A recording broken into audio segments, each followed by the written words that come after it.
بسم اللہ الرحمن الرحیم۔ السلام علیکم ناظرین، دبئی یو کی تازہ ترین نیوز اپڈیٹس کے ساتھ ایک بار پھر ہم آپ کی خدمت میں حاضر ہیں۔ تو آج کی اس تازہ ترین نیوز اپڈیٹس میں ہم جتنے بھی نیو اپڈیٹ جو وہ آئے ہیں یو کے اندر، تو ان سب کے بارے میں آپ کو بالکل ڈیٹیل کے ساتھ جو وہ بتانے والے ہیں، تو اس لیے اس ویڈیو کو ضرور لائک کریں اور شیئر بھی آپ نے لازمی کرنا ہے۔ آج کی اس تازہ ترین نیوز اپڈیٹس میں ہم نمبر 1 پر بات کرتے ہیں کہ اس وقت امارات میں مقیم پاکستانی تارکین کے لیے ایک بہت ہی اچھی خبر جو ہے وہ آ رہی ہے کہ اس وقت غیر قانونی قیام پر عائد جرمانوں کی ادائیگی جو ہے کفیل یا کمپنی کو یہ ادا کرنا ہوگی۔ تو اس کی مکمل تفصیلات جو وہ بھی جان لیتے ہیں کہ اس بارے میں کیا کیا تازہ ترین نیو اپڈیٹ جو وہ شائع کی ہے یو گورنمنٹ نے۔ تو اس بارے میں متحدہ عرب امارات میں مقیم پاکستانیوں کے لیے ایک بہت ہی اچھی خبر ہے کہ جن افراد کی ویزوں کی مدت ختم ہونے کے بعد ان کا مملکت میں قیام غیر قانونی ہو چکا ہے، تو اسی بنا پر ان پر جرمانے عائد کیے گئے ہیں، اور اگر وہ وزارت انسانی وسائل میں شکایات درج کروائیں تو ان پر عائد جرمانوں کی ادائیگی ان کے کفیل یا کمپنی کو ادا کرنی ہوگی۔ ایک غیر ملکی کی جانب سے خلیج ٹائم سے سوال کیا گیا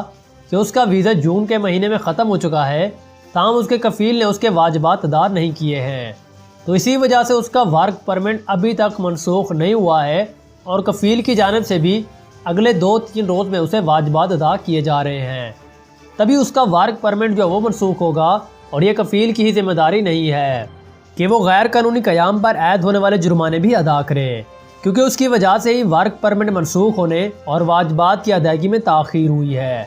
تو اس سوال کے جواب میں بتایا گیا ہے کہ اگر کوئی ویزا میعاد ختم ہونے سے پہلے منسوخ کروا لیا جائے تو ایسی صورت میں 30 روز کے اندر امارات سے واپس جانا ہوتا ہے، یا پھر مزید قیام کے لیے ویزے کی منسوخی کا پروسیس کینسل کروانا پڑتا ہے۔ تو اسی وجہ سے اگر کسی ویزے کی منسوخی اس کی مدت ختم ہونے کے بعد بھی کروائی جائے تو ایسی صورت میں ویزے کی ایکسپائری تاریخ کے بعد امارات سے واپسی کے لیے 30 روز کی مہلت جو ہے وہ دی جاتی ہے۔ اس بارے میں اماراتی امیگریشن قانون کی شق نمبر 21 کے تحت اگر کسی غیر ملکی کا ویزا یا رہائشی پرمٹ ایکسپائر ہو چکا ہے یا اسے منسوخ کیا جا چکا ہے، اگر وہ اس کی ایکسپائری تاریخ کے اگلے 30 روز میں توسیع نہیں کرواتا تو ایسی صورت میں مہلت گزر جانے کے بعد اس پر روزانہ 100 درہم کا جرمانہ عائد ہوگا، اور یہ جرمانہ ویزا ایکسپائری کی تاریخ کے اگلے روز سے ہی شمار کیا جائے گا۔ اور اگر آپ کا ویزا بھی جون میں ایکسپائر ہو چکا ہے تو پھر آپ کو ہی جرمانے کی ادائیگی کرنا ہوگی، کیونکہ آپ نے اینڈ آف سروس بینیفٹس کی عدم ادائیگی اور ویزا منسوخی نہ کروانے پر وزارت انسانی وسائل میں مالک کے خلاف شکایت درج نہیں کرائی۔ البتہ اگر آپ مالک کے خلاف شکایت درج کروا دیتے ہیں تو پھر ایسی صورت میں آپ کے غیر قانونی قیام پر عائد ہونے والے جرمانے ادا کرنے کا پابند ہوگا۔ تاہم کرونا کی موجودہ صورتحال میں federal authority for identity and citizenship کے اعلان کے مطابق اگر آپ 17 نومبر سے پہلے پر امارات سے واپس چلے جاتے ہیں تو پھر آپ کو غیر قانونی قیام پر جرمانے کی ادائیگی نہیں کرنا ہوگی۔ تو یہ کچھ تازہ ترین نیوز اپڈیٹس تھی جو کہ یو گورنمنٹ نے تازہ ترین اس بارے میں ویزوں کے حوالے سے جاری کی تھی۔ اس کے بعد نمبر 2 پر ابوظہبی سے ایک اور اہم ترین خبر جو آپ لوگوں سے شائع کرتے ہیں کہ اس وقت ابوظہبی کے ریسٹورنٹ میں خوفناک گیس سلنڈر دھماکہ جو ہے وہ ہوا ہے، اور آس پاس کی سڑکوں کو بھی ٹریفک کے لیے بند کر دیا گیا ہے۔ اس بارے میں دی جانے والی تازہ ترین نیوز اپڈیٹس کے مطابق مکمل انفارمیشن جو آپ لوگوں سے شیئر کرتے ہیں کہ اس وقت ہنگامی ٹیمیں اس وقت علاقہ مکینوں کو نکال رہی ہیں، تاہم کچھ غیر معمولی درجے کے زخمی ہونے کی اطلاع بھی ملی ہے۔ ابوظہبی پولیس نے بتایا کہ زخمیوں کو علاج کے لیے اسپتال منتقل بھی کر دیا گیا ہے، اور ابوظہبی متحدہ عرب امارات کی ریاست ابوظہبی کے ایک ریسٹورانٹ میں خوفناک دھماکہ ہوا، جس کے بعد ریسٹورنٹ میں آگ بھی بھڑک اٹھی، اور خلیج ٹائمز کی دی جانے والی تازہ ترین نیوز اپڈیٹس کے مطابق اس دھماکے کی نوعیت جاننے کے لیے تحقیقات کی جا رہی ہے، اور ابوظہبی پولیس کا کہنا ہے کہ یہ دھماکہ شیخ راشد بن سعید اسٹریٹ کے ریسٹورنٹ میں آج صبح کے وقت ہی پیش آیا ہے۔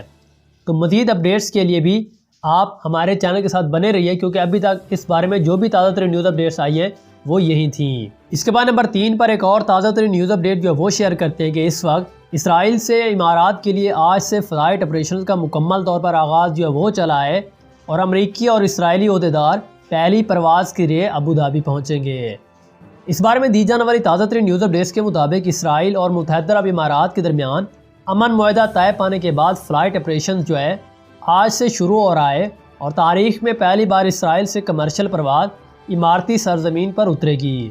اسرائیلی فضائی کمپنی EIAI کا مسافر طیارہ اگلے سوموار کو ابوظہبی ایئرپورٹ پر اترے گا، اور اس پہلی پرواز کے ذریعے امریکی اعلیٰ عہدیدار اور متحدہ عرب امارات پہنچیں گے، جس کی قیادت امریکی صدر ڈونلڈ ٹرمپ کے داماد کریں گے۔ اس کے بعد نمبر 4 پر دبئی سے ایک اور تازہ ترین نیوز اپڈیٹ جو آپ لوگوں کو خدمت میں پیش کرتے ہیں کہ دبئی میں نوعمر لڑکا لڑکی سمیت فلیٹ میں بھنگ کے پودے لگانے کے الزام میں گرفتار ہوئے۔ اس بار میں دی جانے والی تازہ ترین نیوز اپڈیٹس کے مطابق اس بار دبئی میں نوعمر لڑکے کے فلیٹ میں بھنگ کے پودے لگانے کے الزام میں گرفتار جو ہے وہ کر لیا گیا ہے، اور تفصیلات کے مطابق دبئی کی عدالت میں ایک 18 سالہ عربی نوجوان کے خلاف مقدمہ چل رہا ہے، جس پر الزام یہ تھا کہ اس نے بھنگ کے پودے اگائے ہیں اور مدعا علیہ کو 29 فروری کو پولیس کے چھاپے کے دوران پکڑا گیا تھا۔ فلیٹ میں 405 گرام وزنی 3 پودے اگائے گئے تھے اور ملزم کے قبضے سے 94 گرام سے زیادہ چرس بھی پکڑی گئی ہے۔ ملزم کے ساتھ ساتھ ایک نوعمر لڑکی کو بھی گرفتار کر لیا گیا ہے اور دونوں کو عدالت میں پیش کیا گیا تھا، تو پولیس نے دیگر 3 افراد کو بھی گرفتار کیا جو کہ اس وقت اس کے ساتھ تھے۔ ملزم کے گھر سے بھی چرس برآمد ہوئی ہے اور ملزم نے اعتراف بھی کیا ہے کہ اس کے فلیٹ میں اگائے جانے والے 3 پودوں کا تعلق اسی سے ہے۔ ملزم کے ساتھی نے بھنگ اگانے کے لیے بیج ایک ساتھی سے لیے تھے اور ملزم نے گرفتار کیے جانے والی لڑکی کو بھی مفت میں بھنگ فراہم کی تھی۔ پولیس کے مطابق ملزم ساتھیوں میں سے ایک نے بھنگ 5000 درہم میں فروخت بھی کی تھی اور ملزم کی گاڑی سے بھاری مقدار میں چرس بھی ملی، اور مقدمے کی سماعت جو ہے 13 ستمبر تک اب ملتوی کر دی گئی ہے۔ اس کے بعد نمبر 5 پر ایک اور تازہ ترین نیوز اپڈیٹس یو گورنمنٹ سے جاری کرتے ہیں۔ اس کے بعد نمبر 5 پر یو سے کچھ اور تازہ ترین نیوز اپڈیٹ جو آپ لوگوں کی خدمت میں پیش کرتے ہیں کہ متحدہ عرب امارات بچوں کی پیدائش پر نجی ملازمین کو چھٹیاں دینے والا دنیا کا پہلا عرب ملک بن گیا ہے۔ اس بارے میں دی جانے والی تازہ ترین نیوز اپڈیٹس کے مطابق کہ اس وقت متحدہ عرب امارات میں بچے کی ولادت پر نجی سیکٹر کے ملازمین کے لیے بھی چھٹیوں کا اعلان کر دیا گیا ہے۔ مکمل تفصیلات کے مطابق اتوار کو یہ اعلان کیا گیا تھا کہ متحدہ عرب امارات کے نجی شعبے میں کام کرنے والے افراد بچے کی پیدائش پر 5 دن کی چھٹی حاصل کر سکیں گے۔ شیخ خلیفہ بن زید النہیان نے اس حوالے سے شاہی حکم نامہ جاری کیا ہے کہ نجی ملازمین چھٹی بچے کے پیدائش کے وقت سے لے کر 6 ماہ تک کے درمیان کبھی بھی حاصل کر سکتے ہیں، اور اس حکم نامے کے تحت متحدہ عرب امارات نجی ملازمین کو بچے کی پیدائش کے وقت چھٹیاں دینے والا پہلا عرب ملک بن چکا ہے۔ اس کے بعد آنے والی تازہ ترین نیوز اپڈیٹس میں آپ لوگوں سے شیئر کرتے ہیں کہ عمران خان کا خوف، کچھ ممالک وزیر اعظم کو اقتدار سے ہٹانے کے خواہش مند۔ اس بارے میں دی جانے والی تازہ ترین نیوز اپڈیٹس کے مطابق اس وقت پوری دنیا میں وزیر اعظم عمران خان کی حکمرانی سے پریشان ہو کر رہ گئے ہیں اور کچھ ممالک عمران خان کی حکومت کا خاتمہ چاہتے ہیں۔ اس بات کا انکشاف سینئر صحافی ہارون رشید کی جانب سے کیا گیا۔ DG TV چینلز کے پروگرام